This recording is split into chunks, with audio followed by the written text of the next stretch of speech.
आप मंदिर का पूछते हो, यहाँ मंदिर बना दो, मेरी जमीन है बना दो, उसका पेपर रजिस्ट्री करने गए। अब प्रॉपर्टी किसी मेरे और आपके बाप की जागीर तो है नहीं, वो अल्लाह रब्बुल आलमीन की जागीर है। तो लड़ाई तो अल्लाह रब्बुल आलमीन से है कि बाबरी मस्जिद के जो गुनाहगार हैं, लाल कृष्ण आडवाणी, मुरली मनोहर जोशी, उमा भारती, प्रवीण तोगड़िया, आज उनको कुत्ता नहीं पूछता है, उनके इलाके का कुत्ता नहीं पूछ रहा है। अल्लाह का घर पर जब आप नजर डालेंगे तो अल्लाह आपको माफ नहीं करेगा, परमात्मा आपको माफ नहीं करेगा। एक बाबरी मस्जिद शहीद हुआ तो तुम्हारे लीडरों की हालत जाके देखो। आज तुमने इस देश के हजारों लाखों करोड़ों मस्जिदों पे हाथ डाला है, तो सोचो तुम्हारा क्या हाल होगा। हम लगातार आंदोलन करेंगे, तब तक आंदोलन करेंगे जब तक उसी पार्लियामेंट के फ्लोर में ये सरकार अपने बिल को वापिस ना ले ले। मैं आपसे पूछता हूँ, इस देश के तमाम जितनी भी मस्जिद और मंदिरों में लोग अपनी जमीन दिया करते थे, पेपर कब बनाते थे? मैं मंदिर का पूछता हूँ, आप मंदिर का पूछते हो, यहाँ मंदिर बना दो, मेरी जमीन है बना दो, उसका पेपर रजिस्ट्री करने गए। वक्त कौन कर सकता है? कौन कर सकता है? मुसलमान कर सकता है।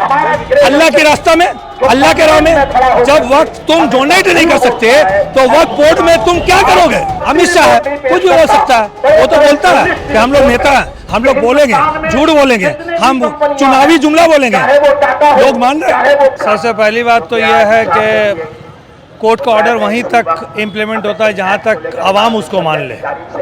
बाबरी मस्जिद के टाइम में हमने जो वर्डिक्ट देखा वो इसी बुनियाद पे हुआ, आस्था के बुनियाद पे हुआ, कानूनी बुनियाद पे नहीं हुआ।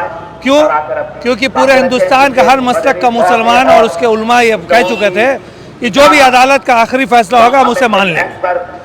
और वहीं हमारे जो संगठन हैं, जो मैं तो टेररिस्ट संगठन कहता हूँ, ये आज पॉलिटिकल पार्टी और देशभक्त संगठन बन गया है, इन लोगों ने कहा कि अगर मंदिर के पक्ष में फैसला नहीं है तो हम नहीं मानेंगे, हम बवाल करेंगे।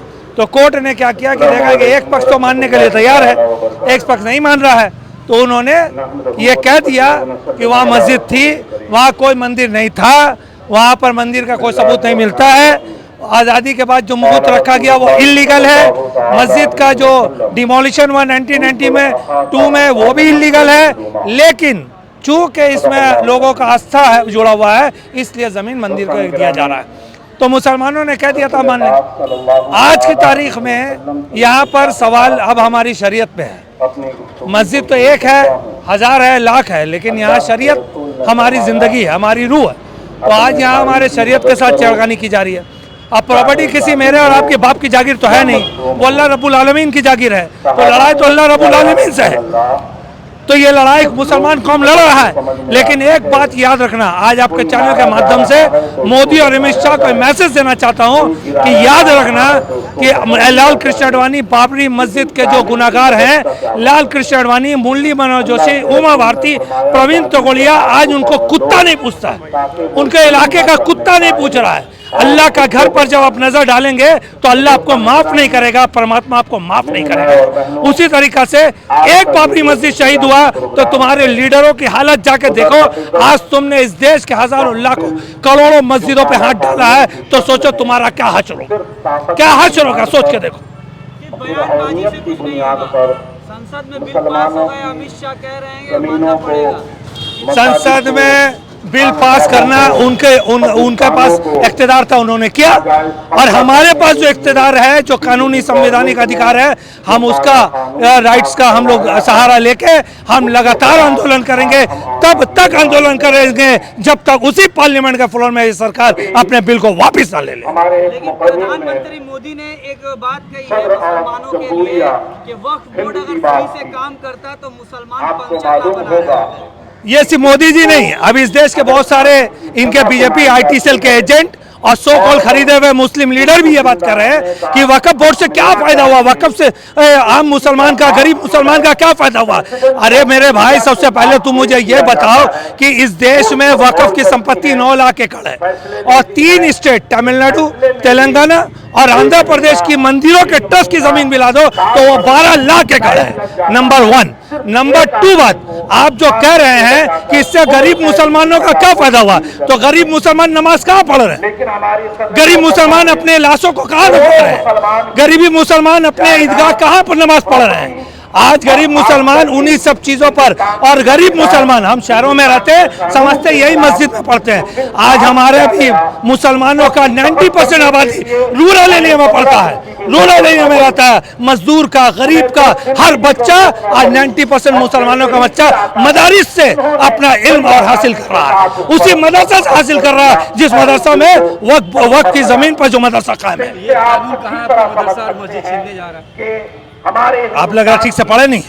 ये कानून में साफ साफ ये कहा गया है कि जो भी चीजें वक्फ बाय यूजर का कॉन्सेप्ट और जमीन का कॉन्सेप्ट जो आपने लाया कि जो जमीन के कागजात नहीं है, छोड़िए वक्फ बाय यूजर, मैं आपसे पूछता हूँ इस देश के तमाम जितनी भी मस्जिद और मंदिरों में लोग अपनी जमीन दिया करते थे, पेपर कब बनाते थे?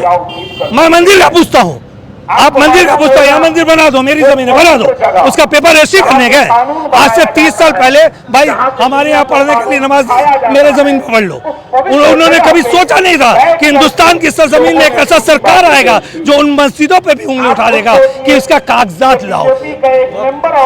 आपको एक और कॉन्सेप्ट बता दूं, इस देश में रजिस्ट्री का कॉन्सेप्ट कब आया? जमीन ट्रांसफर का कानून कब आया? 1905 में। इससे पहले रजिस्ट्री नहीं होती थी, रजिस्ट्री का कॉन्सेप्ट ही नहीं था। तो उससे पहले की मस्जिदों का क्या करेंगे आप? और पहली और आखिरी बात, जब वक्फ कौन कर सकता है? कौन कर सकता है? मुसलमान कर सकता है अल्लाह के रास्ता में, अल्लाह के राह में। जब वक्त तुम डोनेट नहीं कर सकते तो वक्फ बोर्ड में तुम क्या करोगे? जिस कमेटी में तुम डोनेट नहीं कर सकते उस कमेटी में तुम्हारा क्या काम? तुम डोनेट करोगे? कानून तो ऐसा होता है कि मैंने डोनेट किया इसलिए मैं कमेटी में रहूंगा, आप तो डोनेट नहीं कर रहे। ये कानून अपने आप में कानून नहीं है, ये गुमराही है, लोगों को जानकारी नहीं है। ये आज सरकार में बैठे लोग जाहिल हैं, इन्हें कोई मतलब नहीं है ना कानून से, ना संविधान से, ना पार्लियामेंट से। इनको सिर्फ एक बात से मतलब है, सोचा छोड़ो, फितना छोड़ो, ये लोग आपस में लड़ेंगे और हम पॉलिटिकल गेम खेलेंगे।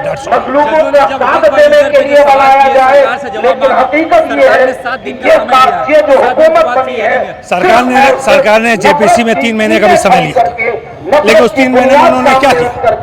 तो ये समय मानना सरकार आंखों में धूल झोंकना है, किसी तरह आंदोलन को चापा जाए और लोगों को गुमराह किया जाए।